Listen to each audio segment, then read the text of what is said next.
Bine v-am găsit, dragilor din Zodia Fecioară, oriunde v-ați afla. Bine ați venit tuturor pe canalul meu Tarot Flor de Loto. Eu sunt Nina, pentru cei care nu mă cunosc, și ca de fiecare dată mă bucur să vă am alături atât pe dragii mei abonați, cum de asemenea și pe toți cei care poate sunteți pentru prima oară aici pe canal. Azi voi face o lectură generală pentru perioada cuprinsă între 25 până pe 31 iulie, practic ce a mai rămas din luna lui iulie, așa că toți cei care aveți soarele, luna, Venus, ascendentul sau oricare alt aspect astral important pentru voi din harta voastră natală și care are legătură cu Zodia Fecioară, atunci această lectură este de asemenea și pentru voi. Ca de fiecare dată vă readuc aminte că voi sunteți cei care vă construiți viitorul prin propriile voastre decizii și alegeri pe care le faceți. Este o lectură generală, așa că vă rog să luați decât acele mesaje care vor rezona cu voi, iar restul lăsați-le să zboare în univers, pentru că sigur sunt pentru alte energii care într-o mai mică sau mai mare măsură au o legătură cu Zodia Fecioară. Înainte de a începe această lectură, am un mesaj special pentru anumite persoane care pot să aibă sau nu legătură cu Zodia Fecioarei, dar care în mod deliberat consideră că dețin adevărul absolut și că dacă nu pot jigni o persoană și nu fac ceva rău, nu se simt bine în pielea lor. Dragilor, eu merg pe ideea că dacă nu poți face un bine, cel puțin nu face rău gratuit. Este cel mai simplu. Persoane de genul care îmi trimit mesaje că vorbesc aiurea, că bat câmpii și chestii de genul acesta, dragilor, nu aveți ce căuta pe acest canal. Nu vă place, știu că nu pot place, am mai spus-o și o repet, nu pot fi pe placul tuturor. Este perfect normal și natural să se întâmple acest lucru. Atâta timp cât nu rezonați cu ceea ce fac eu aici, cu ceea ce spun eu aici, sunt N canale care se ocupă cu același subiect. Aveți de unde alege. Dar cel puțin nu fiți, cum să spun eu, din frustrare, Dumnezeu știe de ce o faceți, nu jigniți. Nu jigniți, pentru că e urât și asta spune multe despre caracterul fiecăruia.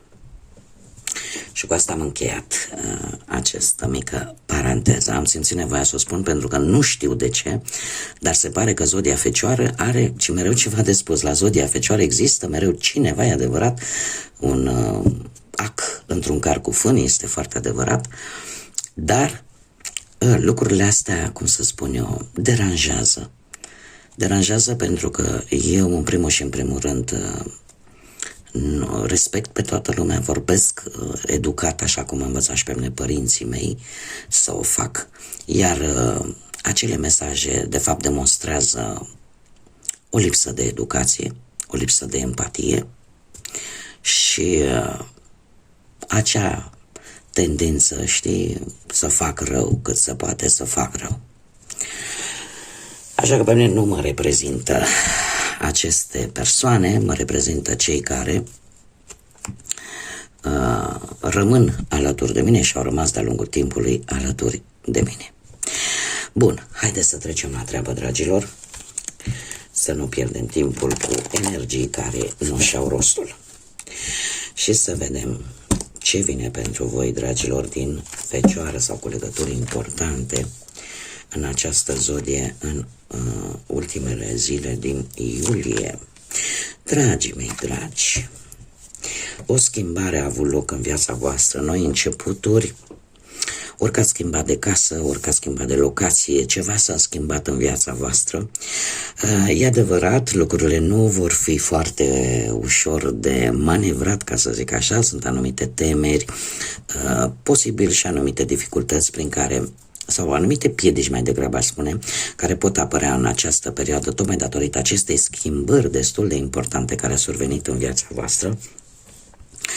Dar asta vă va duce să luați contact, nu știu, probabil că o să mergeți foarte mult la instituții ale statului, în general în locuri unde va trebui să interacționați cu mai multe persoane.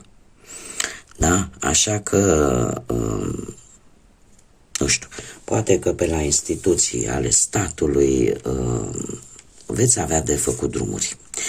Pentru că nu va fi, în general, schimbările mari vin, aduc cu sine și teama un pic de necunoscut, aduc cu sine lucruri noi sau aparent dificile. Nu este, mie intuiția îmi spune că nu este ceva de care să vă speriați foarte tare, da? Pentru că e posibil ca pentru unii să fie apărut mici, să nu se fi înțeles foarte clar anumite lucruri, iar asta să ducă la aceste drumuri și la acest contact cu alte persoane. Cu alte persoane mă refer mai mult la modul public. Da? Aici au fost mici neînțelegeri sau pur și simplu mici obstacole care pot apărea în această ultimă perioadă din iulie. Dar eu zic că e de bine. Da, am aici zodia Capricorn. Ei, dragilor, e posibil într-adevăr să apară anumite discuții, posibil niște neînțelegeri. Uite că de-aia mi-apare și această carte, un mesaj aleatoriu, tocmai pentru că eu aș zice că problema vine cumva aparent din afară.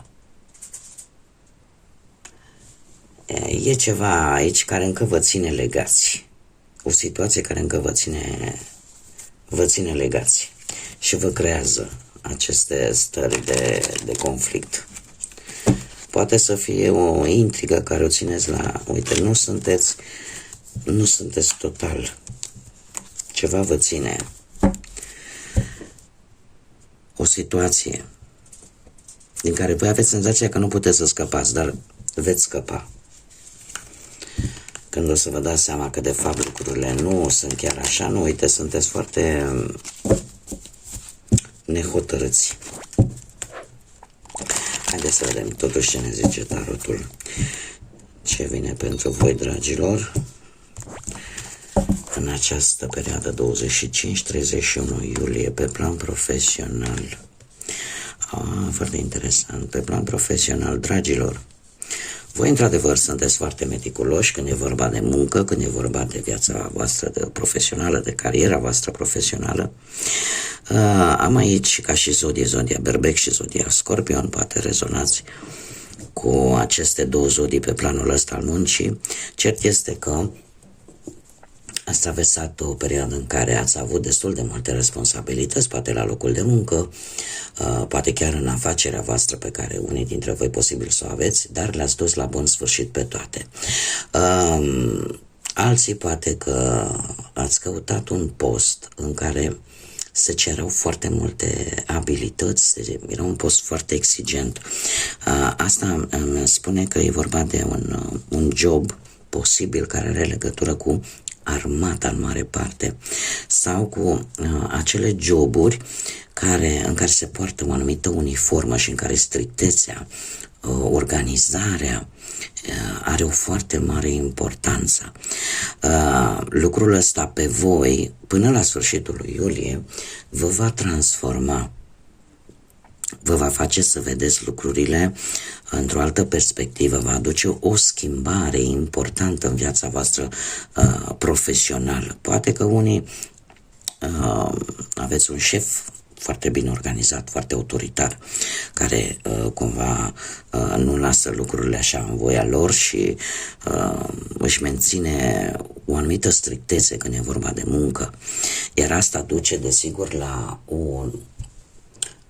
la o schimbare destul de favorabilă, da? Pe planul ăsta al carierei, în viața voastră profesională. Asta îmi spune că totuși relațiile sunt destul de bune cu șefii, cu colegii la locul de muncă. Este o schimbare într-adevăr nouă pentru voi și asta vă va schimba un pic stilul vostru de viață și felul în care voi vedeți cel puțin viața asta profesională. Da? Ceva se va schimba categoric până la sfârșitul lui iulie pe plan profesional. Pe partea cu banii,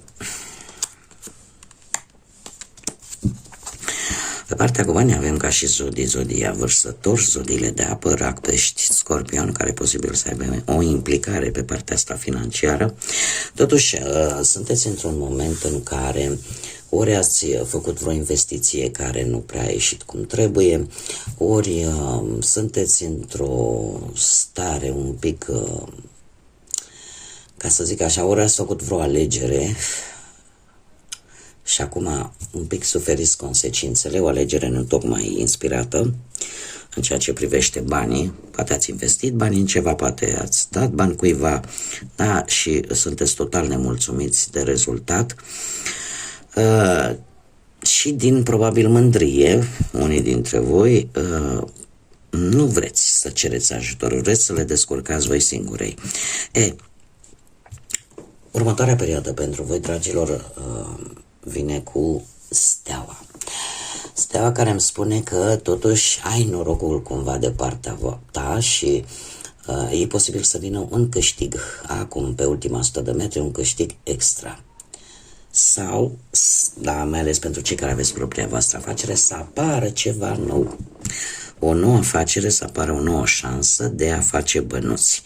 Iar lucrul ăsta va reuși cumva să aplaneze, ca să zic așa, o anumită situație financiară care v-a dat bătăi de cap. Da, veți reuși cumva, nu știu dacă apare și o energie de apă, cum am mai spus, Rac, Pești sau Scorpion, care să vă ajute cumva până la sfârșitul acestei luni să vă ajute, mai ales dacă vorbim de afaceri. Este cineva foarte diplomat care va reuși cumva să rezolve acest conflict material sau această situație material. Dacă nu vorbim de această energie, putem vorbi de situația în care veți cheltui până la sfârșitul acestei luni pe ceva care vă dă o anumită emoție. Va fi ceva care probabil vă doreați de ceva vreme, sau pur și simplu o anumită sumă de bani se va întoarce la voi. Ceva ce voi ați dat cu ceva timp în urmă se va întoarce la voi, care poate sau nu să aibă legătură, așa cum am mai spus, și cu zodiile de apă. Cineva mai în vârstă. Pe plan sentimental, cei care sunteți într-o relație deja, avem zodii de foc, berbec, leu, săgetător, care mi-apare mie aici, posibil să fie energia persoanei perechii voastre. Este o situație în care cumva până acum fiecare a pus câte ceva în relație. E posibil ca cu ceva timp în urmă, nu de mult, apariția unui copil cumva să întărească relația și mai mult. Cumva, cum de asemenea, posibil implicarea unui personaj dintr-o zodie de foc, berbec, leu, săgetător, nu e obligatoriu, dar mie mi-apare aici energia unei persoane care e posibil să fie cauzat anumite probleme în relația voastră. Eu aș zice că lucrul ăsta se va termina pentru că se va afla. Se va afla cu acest as de spade, un as de spade care ne vorbește de claritate și de adevăr. Iar asta va face ca voi să vă construiți sau să aveți grijă de relația voastră abordând un nou stil. Să încercați cumva să vă, cum să spun eu, Pentru că o să vedeți mult mai bine, de fapt, probabil, cine ce a avut de văzut cu relația voastră, cine s-a băgat, cine nu s-a băgat. Și în momentul în care vezi lucrurile foarte clar, atunci abordarea ta este una cu totul și cu totul nouă. Așa că în ceea ce privește relația voastră, ea are până la sfârșitul lui iulie va avea un echilibru.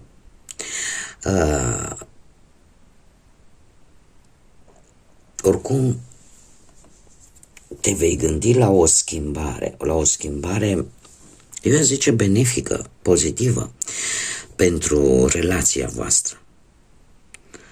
Și veți avea șansa asta a schimbării. Pentru că le veți gândi pe toate părțile. Le veți gândi, cum să spun eu, veți avea un dialog destul de sincer, destul de rațional, din câte văd eu, și relația va merge înainte.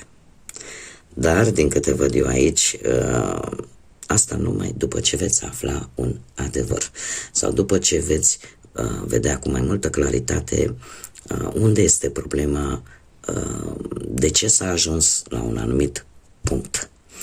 Dar lucrurile vor merge înainte. Este ceva din umbră care pe voi v-a afectat din punctul ăsta de vedere sentimental în relația voastră. Iar lucrul ăsta va ieși la lumină.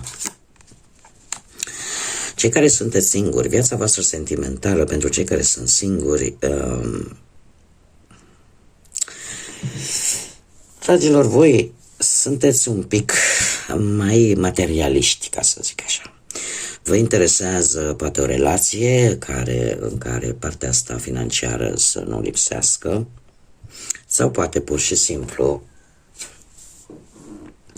unii dintre voi vă doriți o relație solidă, dar totuși apar și anumite interese materiale. E posibil să fie apărut în viața voastră cineva care să corespundă acestei caracteristici pe care voi o căutați.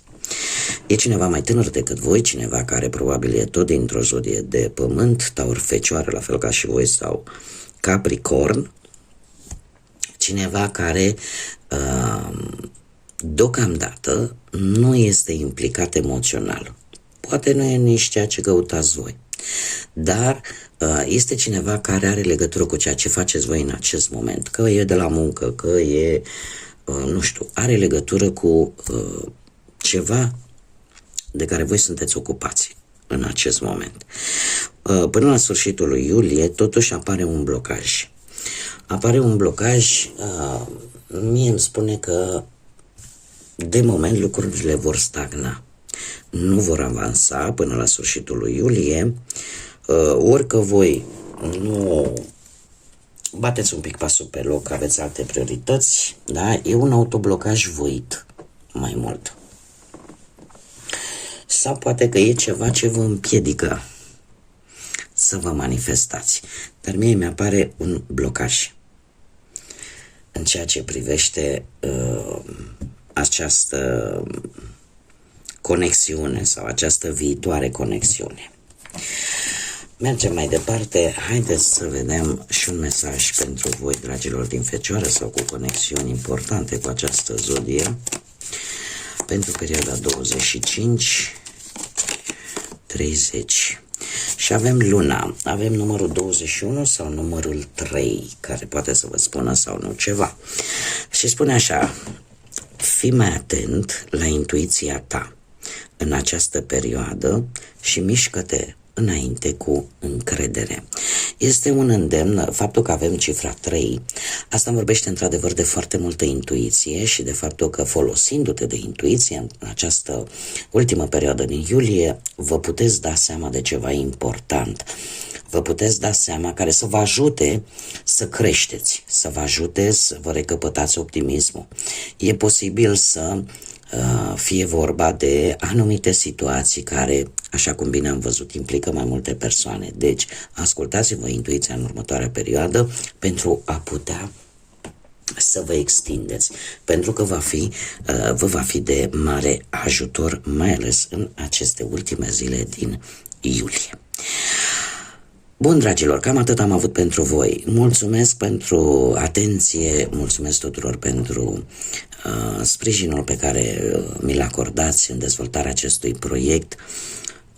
Așa că mii de mulțumiri tuturor celor care, prin intermediul comentariilor, distribuirilor, like-urilor și a simplului fapt că vă abonați, o invitație pe care o fac tuturor, este gratuit, nu costă absolut nimic, a te abona, fac ca acest proiect să meargă înainte și e ca un stimulent pentru mine să continui să fac ceea ce fac de deja destul de multă vreme.